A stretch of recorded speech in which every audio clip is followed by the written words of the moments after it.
This video is to show how to set yourself up using Zoom for a variety of activities. It might be your social group is meeting that way, or it might be that some club is using Zoom for its meetings, or it might be that you're doing a training session that's available on Zoom. There are a number of things that you need to have for this, and also it is recommended that you use the Zoom app. But we'll go through each of the things that are required in this video. To use all the features of Zoom, your computer needs to be equipped with certain additional components. It needs to have a microphone, and it needs to have a camera or webcam, and it also needs to have speakers. And all of these need to be in a working order.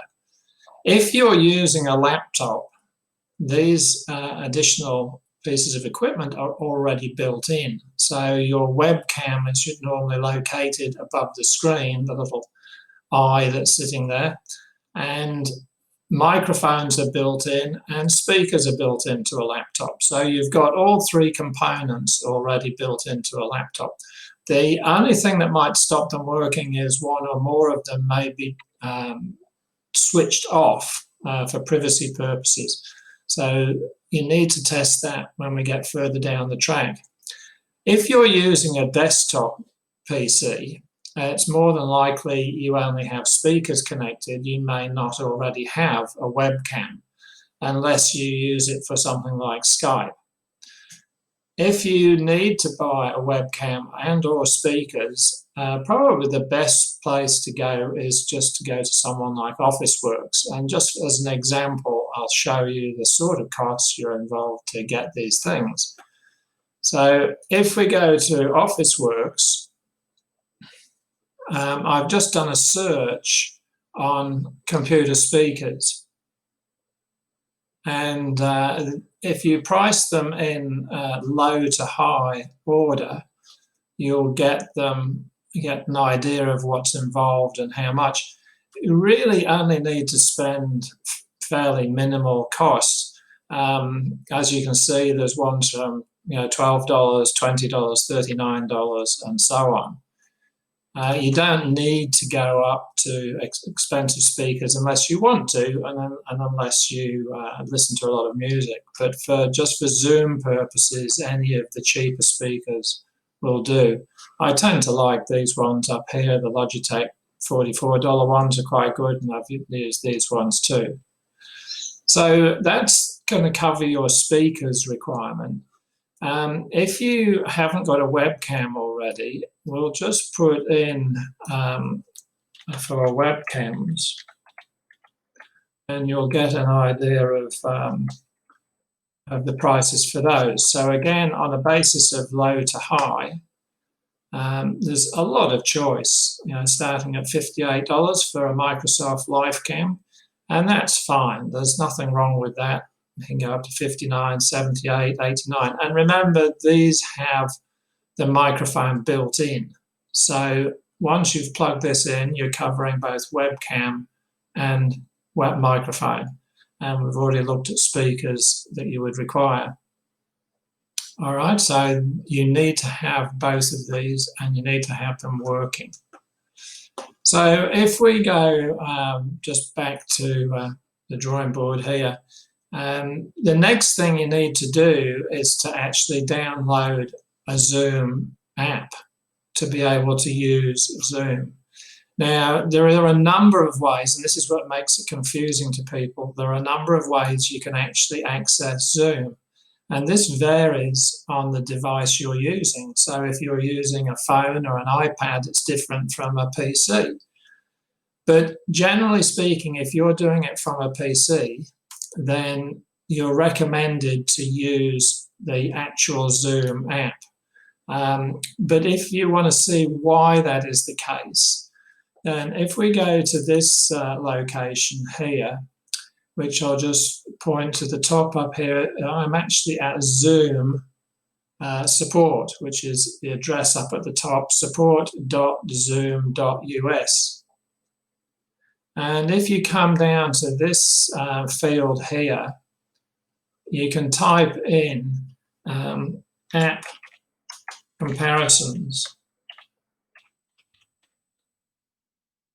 and this will take you to another page under the knowledge base. And if you look at the very top item on this page, you'll see desktop client, mobile app, web client comparison. And if you click on that, it will take you to another page. On this page, in the overview, it says in this top line here, see the table below for comparison of features between the Zoom desktop client, mobile app, and web client. And further down in the comparison, it says, on this line, we recommend using the desktop client or mobile app. Only use the web client if you can't access the other options. So because we're on a desktop, we're looking at the full desktop client for Zoom. If you actually scroll down further, you'll see that there's a comparison table of the features that are available on the platforms and software. And you'll see web client has the biggest number of gaps, whilst the full Zoom client has the biggest number of ticks in that left-hand column, meaning that it has the greatest functionality level. So they do recommend you use the full app. So the next thing is, how do I get that app and how do I install it? So now we need to install the Zoom client itself. And to do that, we need to go to another location in the Zoom website, which is this. Up here, we've come to zoom.us/download. And this download center tests the equipment you're accessing it with and says, okay, you're on Windows 10, we'll show you the appropriate software. So you don't need to select it because it will automatically be there because it sends the platform you're using. So this is the software we want. Version 5.4.9 is the current version. Before we just hit the download button to install the software, I just like to draw attention to the fact up here it says sign up, it's free. And it is worthwhile creating an account with Zoom because it will give you some added features and benefits, and it can sign you in automatically each time, so it's not a big deal. So this will come up and it will ask us if we want to sign in as soon as we've installed the client. So I'm just forewarning that it is worthwhile doing this. So if we now go through to download the software, if I click on download, you'll see that it's opened the downloads folder in Windows 10, which is the normal place that it would bring this file, zoominstaller.exe, and put it there ready to install. So all we have to do is say save. And as you can see at the bottom left-hand corner, the software has been downloaded already. If you click on the little arrow to the right of that, and then click on Show in Folder here, it will take you back to the Downloads folder where we had put it. And here's the file, zoominstaller.exe. So all we need to do now is double-click that, and it will start to install the Zoom client.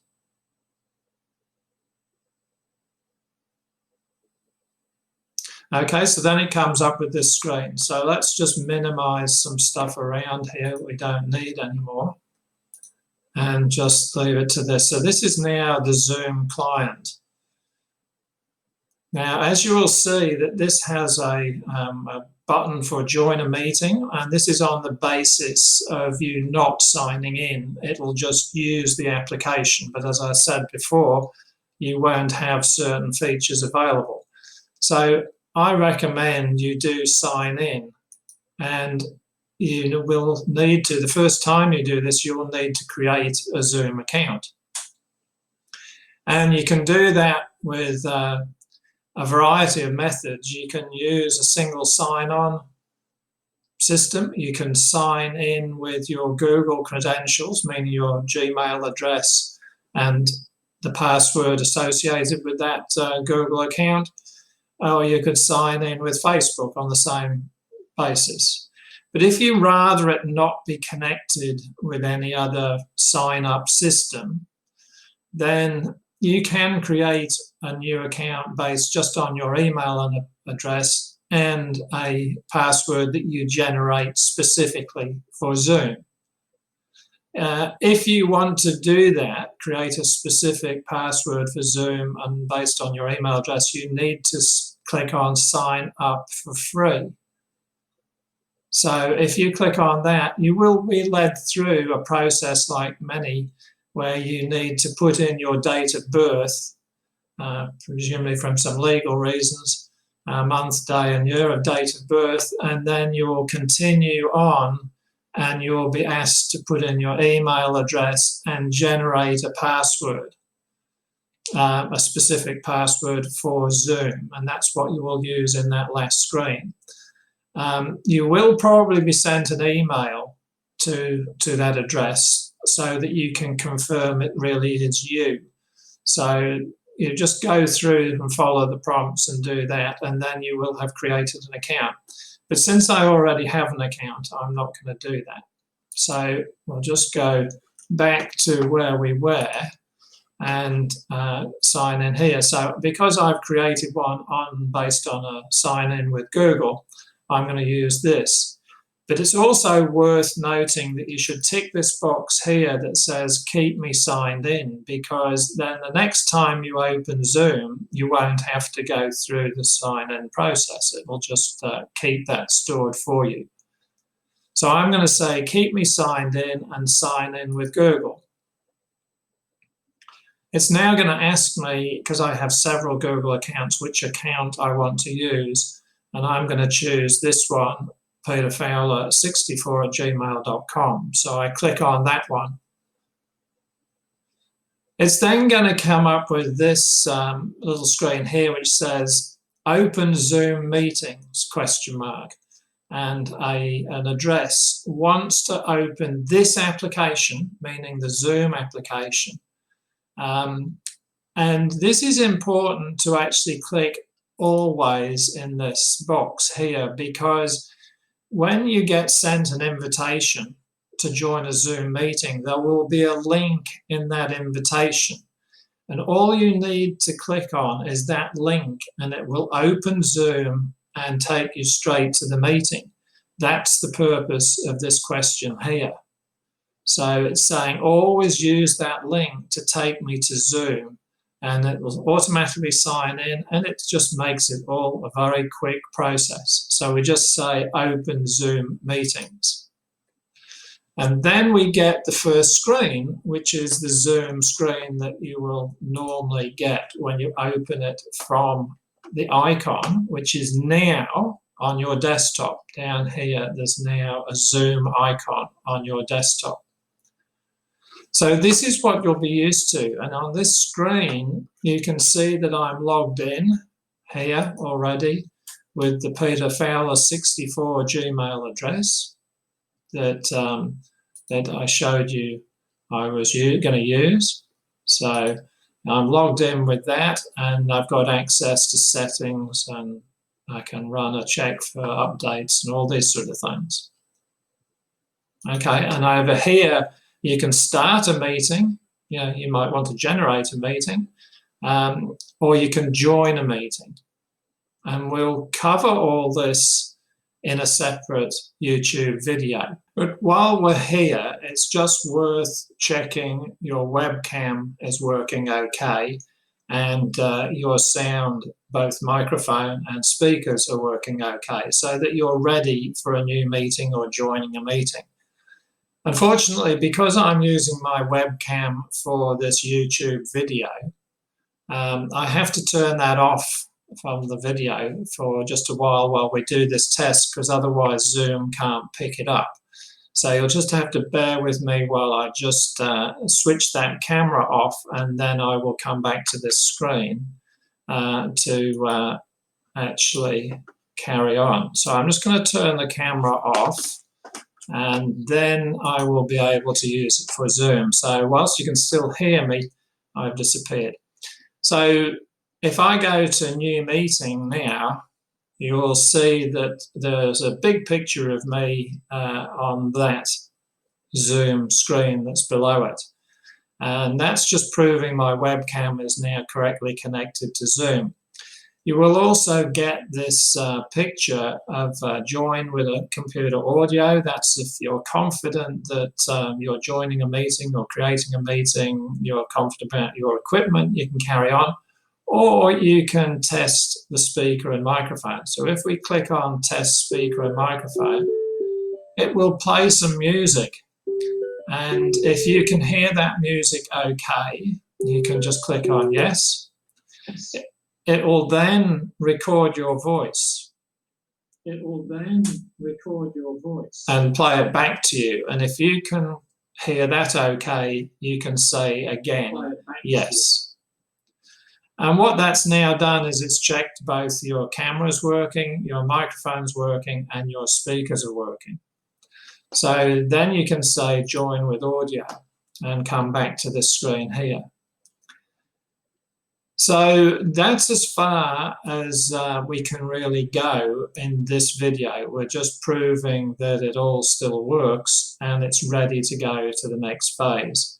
And the next YouTube video I'll do, I'll basically show you how to join a meeting. And then once you're in the meeting, some of the controls you can see on the bottom of the screen, some of the controls, how they work and what they do. So until then,